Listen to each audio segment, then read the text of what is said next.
Morning, Seaside. Today's Wednesday, and it's state of origin down here. I didn't even really know, but the flight down to Melbourne was packed. Off to my first full day today. I've got a supercar today. You ready for it?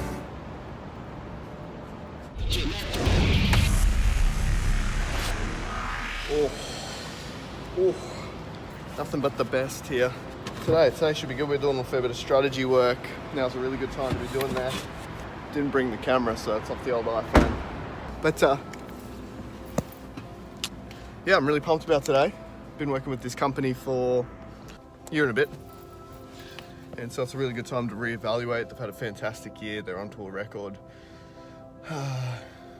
They're moving into the next stage of growth, so a bit of resourcing that we need to work on. But it's all very exciting, and really today what I wanted to share with you is the importance of setting milestones, setting goals, and setting achievements. Now, a lot of people think it's just rah rubbish, but it's so important. But what a lot of people miss is they don't have it documented in a way that they can track and measure. And so what we're going to be doing a lot of moving forward is really setting some sales goals and milestones for a lot of companies, including ourselves, and then tracking it using software in a way that you can facilitate conversation around the milestones and goals, because I think that's the number one reason why organizations and people feel flat is the fact that they've lost sight of the vision.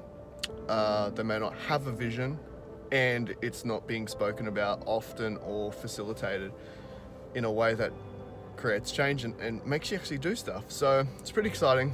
I'm looking forward to that, and yeah, seeing what we come out of it, because it's really cool to get a bunch of people in one room to share ideas about goals and visions. But here's another thing. Often whenever I do this exercise, some people get quite nervous and I suppose anxious about setting goals and milestones and things that they want to achieve.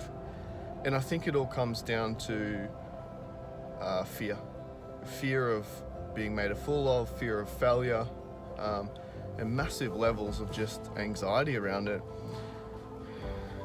And I suppose the biggest thing that people battle with is pride and ego, and I think they're scared that it will expose them or their weaknesses, which is true. You know, we all experience that. We all feel anxious from times to time, or we feel like we're going to be exposed.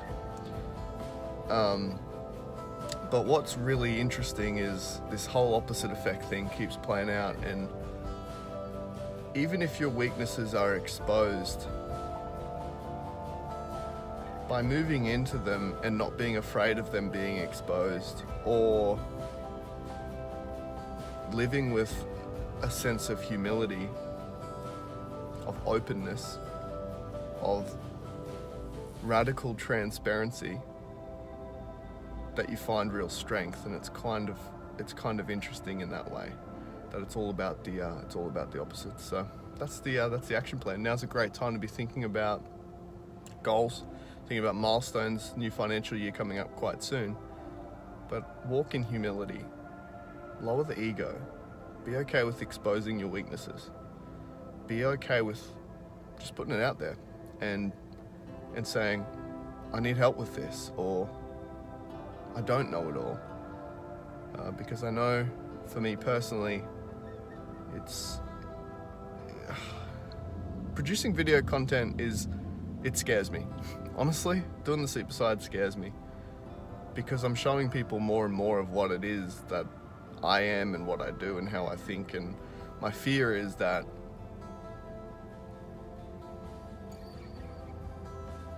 just perception of people of me. But I know that if I continue just to walk with honesty and transparency and just humility and show people the journey of it, that perhaps my goal is that it'll inspire other people to perhaps do the same and speak up in a team environment and be okay with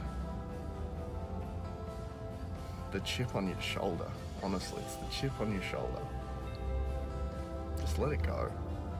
you're going to be so much better off for it. The company will be so much better off for it. Your sleep will be so much better off for it. So I think that's my advice for you today. Plan what you want. Drop the ego. Embrace humility. Be okay with the anxiety. It's normal. We're all human. We've all got flaws, but we've also got strengths. So play to the strengths. You'll be just fine.